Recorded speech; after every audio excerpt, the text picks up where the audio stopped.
تو رہنا کی بات ہے، یہ جو آج ہوا ہے اس نے بس کہا دیا تھکاوٹ باقی بہت ہو جاتی ہے.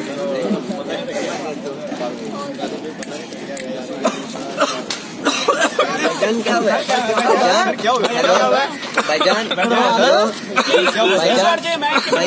پلیز پیچھے ہٹ جائیں، پلیز ریلیکس ہو جائیں، ریلیکس، کچھ نہیں ہوا، پریشان نہیں ہونا، پلیز ریلیکس ہو جائیں، relax, please I am Farooq, I am trained rescuer, please ذرا چھوڑ دیں، میں آپ کی مدد کرتا ہوں، کچھ نہیں ہوگا، بالکل کچھ نہیں ہوگا، ریلیکس ہو جائیں، تھوڑا سا آگے ہو جائیں، پریشان نہیں ہونا.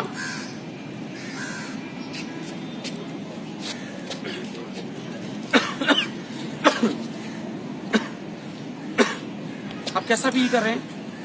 بیٹر. ایک بات یاد رکھیں کہ کھانا کھاتے ہوئے، پانی پیتے ہوئے سم ٹائم جسے ہم اچھو لگنا کہتے ہیں، انگلش میں سے فورن باڈی ایئر وے obstruction کہتے ہیں، اور اس وجہ سے بہت سارے لوگوں کی جان چلی جاتی ہے. ایک چھوٹا سا عمل کر کے ہم اس شخص کی زندگی کو بچا سکتے ہیں. اور اگر کوئی شخص آپ کے ساتھ اس طرح کی پوزیشن ہاتھ بنا کے آئے اور آپ کے سامنے آ کے کھڑا ہو جائے تو آپ سمجھ لیں کہ یہ انٹرنیشنل سائن آف چوکنگ ہے اور اس شخص سے بولا نہیں جا رہا. اگر کسی شخص کے گلے میں کوئی چیز پھنس جائے تو کیا وہ بول سکتا ہے؟ وہ نہیں بول سکتا، وہ ایسے ہی کہے گا، وہ بول نہیں سکے گا. ہم اس کے پاس جائیں گے اور انہیں کہیں گے کہ میں ایک تربیت یافتہ ریسکیور ہوں، میں آپ کی مدد کرنا چاہتا ہوں. ہم مینٹلی پریپیئر ہو جائیں اور اس کی دونوں ٹانگوں کو آرام سے کھولیں اور ایک لیگ کو اس کی سپورٹ کے لیے پیچھے رکھیں اور انڈر آرم کے نیچے سے اپنے ہاتھ کو ڈالیں اور انہیں حوصلہ دیتے ہوئے کہیں کہ پلیز آپ ریلیکس ہو جائیں. جب آپ اس سے چھڑوائیں گے بازو تو وہ انکلچ نہیں کرے گا، لیکن آپ کو تھوڑی سی انرجی لگانی پڑے گی اور اس کا اعتماد جیتنا پڑے گا. آپ اس کے بازوؤں کو انکلچ کر دیں، تھوڑا سا پیشنٹ کو آگے کی طرف جھکا دیں. یاد رکھیں کہ آپ نے جہاں پہ یہ دونوں ربس ملتی ہیں جن کو سٹرنم کہتے ہیں اور زیفی سٹرنم کے بالکل پاس اور جہاں پہ بیلی بٹن ہے، اس کے درمیان آپ نے اپنا ہاتھ رکھنا ہے اور ہاتھ رکھتے ہوئے آپ نے پیشنٹ کو جھکا دینا ہے اور آپ نے ایسے مٹھی بنانی ہے. اس مٹھی کو پلیز دیکھ لیجئے گا، آپ کا تھم اندر ہونا چاہیے. آپ نے ایسے مٹھی بنانی ہے، ان کے بیلی کے اوپر رکھنا ہے، بیلی بٹن اور زیفی سٹرنم کے درمیان میں تھوڑا سا آگے جھکا دینا ہے اور آپ نے پیشنٹ کو 1 2 3 4 5 جرک لگانے ہیں. یاد رکھیں اس میتھڈ کو ہیملش مینوور کہتے ہیں اور ہم نے جو جرک لگانے ہیں وہ اس طرح سے لگانے ہیں کہ جیسے چاکلیٹ کے ساتھ آئس کریم کو نکالا جاتا ہے. جب ہم یہاں ہاتھ رکھ کے جرک لگاتے ہیں تو یہاں پہ جو کیوٹی ہے اس کے پریشر کی وجہ سے اس پیشنٹ کے گلے میں جو چیز پھنسی ہوتی ہے وہ باہر نکل آتی ہے.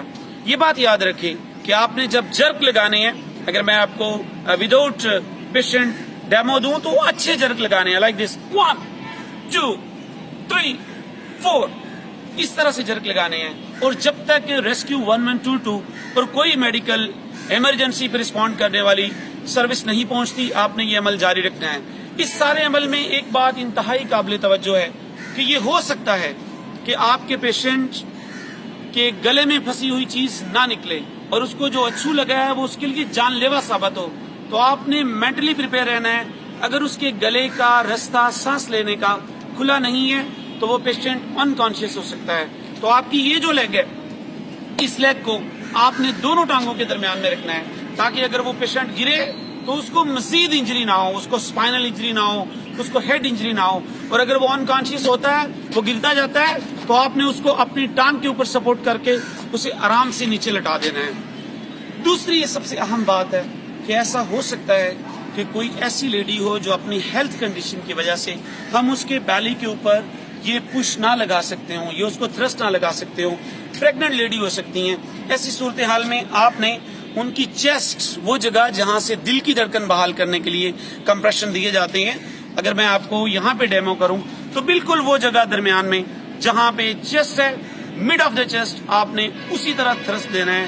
1 2 3 4 5. یاد رکھیں کہ جب تک ان کے گلے کی چیز نکل نہیں آئے گی تب تک ہم ان کو تھرسٹ دیتے رہیں گے.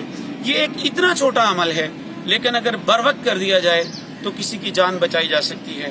چھوٹے چھوٹے عمل کر کے ہم انسانیت کی خدمت کر سکتے ہیں اور ان چھوٹے چھوٹے ایکشنز کو اگر ہم اپنے بچوں کو اور بڑے کو سکھائیں تو کسی بھی وقت وہ انسانیت کی خدمت میں اپنا کردار ادا کر سکتے ہیں. بہت شکریہ.